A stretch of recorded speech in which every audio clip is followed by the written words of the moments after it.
2,059,500 in one day. Ano nga bang sikreto kung paano ko ito kinita? Kung gusto mong malaman, kung gusto mong madiskubre, makinig ka sa storya na ikikwento ko sa'yo.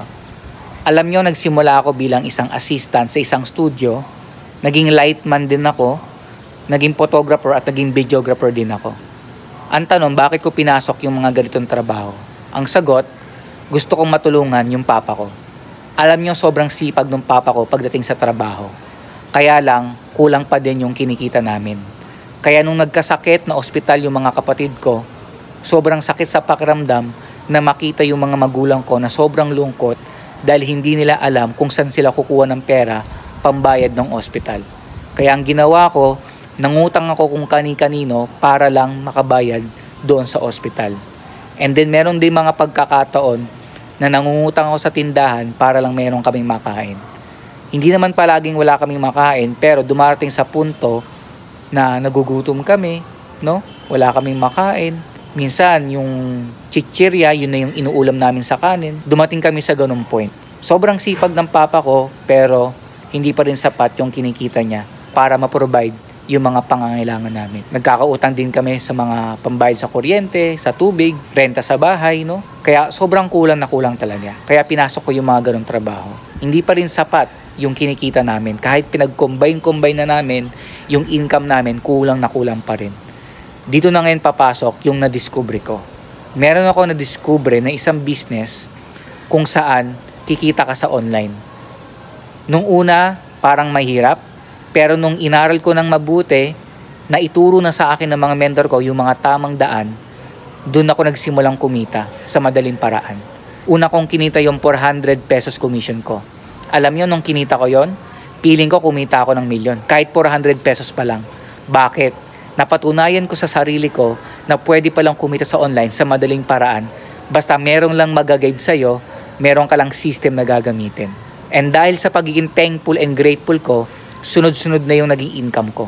Kumita ako ng 2,000, kumita na ako ng 4,000, ng 7,000, ng 59,500 sa isang araw hanggang sa kinita ko na yung 2 million pesos ko sa online. At dahil dun sa malaking income na kinita ko, nagagawa na namin makabayad sa aming mga pinagkakautangan, nabibili na namin yung mga gusto namin, nakakapasyal na kami sa iba't ibang mga lugar, nakakakain na kami sa mga magandang restaurant, at napoprovide na namin yung mga pangangailangan namin sa aming tahanan. Tapos nakatira na kami sa isang malaking bahay sa loob ng isang executive subdivision.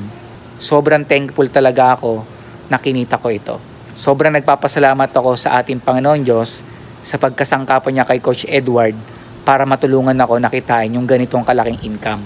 Alam niyo, natutunan ko sa business, yung success merong process. Parang pagluluto, hindi naman agad kapag kasalang mo nung ulam, luto na agad.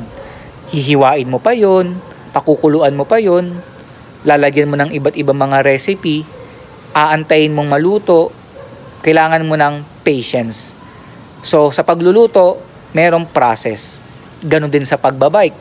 Bago ka matuto sa pagbabike, babalansehin mo pa yung bike, minsan matutumba ka, minsan masusugatan ka, pero babangon ka. Pero may process para matuto ka sa pagbabike. Ganon din sa business.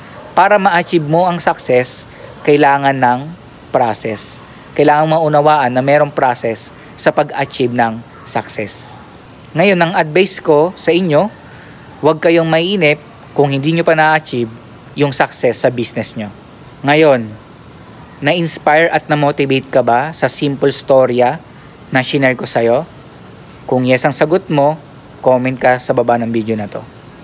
Kung gusto mong matutunan naman kung paano mo din ma-achieve yung first million mo at first 100,000 commission mo sa online, mag-comment ka ng how or pumunta ka sa profile ko at i-click mo ang link sa bio ko.